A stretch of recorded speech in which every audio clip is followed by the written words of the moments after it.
Hey, so this is my video for Family Life Mate Selection. It's my starter video. Okay, so how do cultural values affect how we go about selecting a life partner?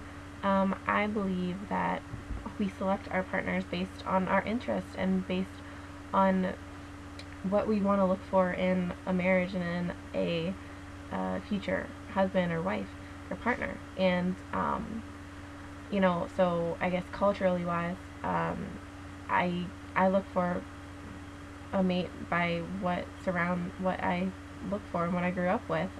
So like what my parents have. My parents are still married, and so I want a marriage that will last and that is surrounded by love and honor and respect and just equal partnership and everything.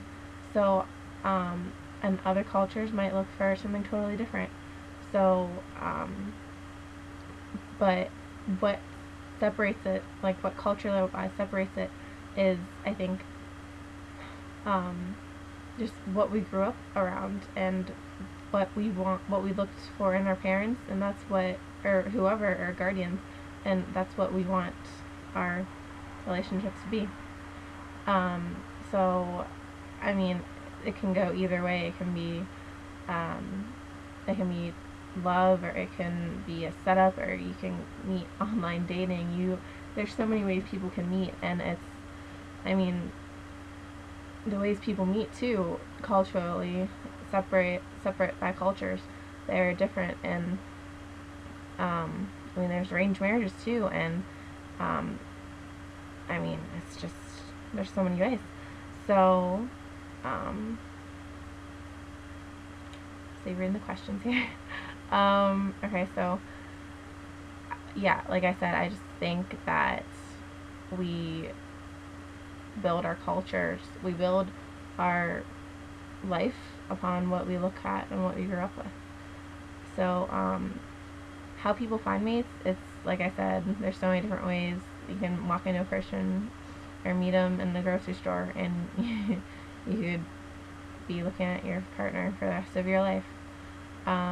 The book said something about how people, like what people look for when they're interested and looking for someone, and it was talking about like health and fertility. And my I how I grew up, I don't look for stuff like that. I look for wanting. I look for similar interests, and if the guy can make me laugh, or if how he is around his family, how he is around his friends, and how he treats other people. Like I don't care about people's health history, um, or like if the one was like talking about China, how like the housekeeping ability, and then there's another, if their like fertility rate is like high, so if they can bear children. Like for me, I feel like that's something you gradually grow into and you learn about and talk about in the relationship as it gets further along. So um, that's how people find their mates. They just look for whatever they want to look for. Arranged marriages, I don't agree with them at all. I mean, all the more power to you if you can grow to love and respect and understand that person who you were set up with. And but in some arranged marriages, you don't even meet the person; you meet them on your wedding day. Um, and in some cultures, divorce is frowned upon, and it's not acceptable to divorce, especially in arranged marriage.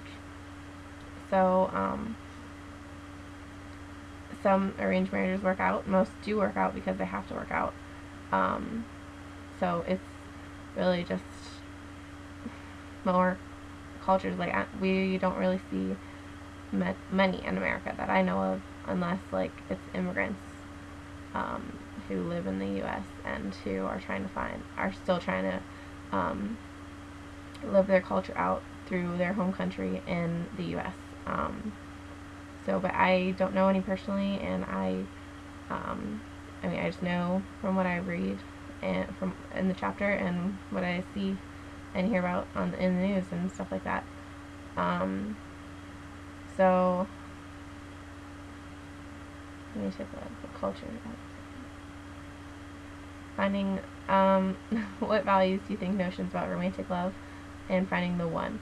I think you find the one when you are ready to find the one. Like, you can date around as much as you want. I mean, not, but you can date around until you feel comfortable with that other person, and until you want to have a life with that person, and until you see a life with that person. So I think you find the one whenever you're ready and whenever the other person is ready.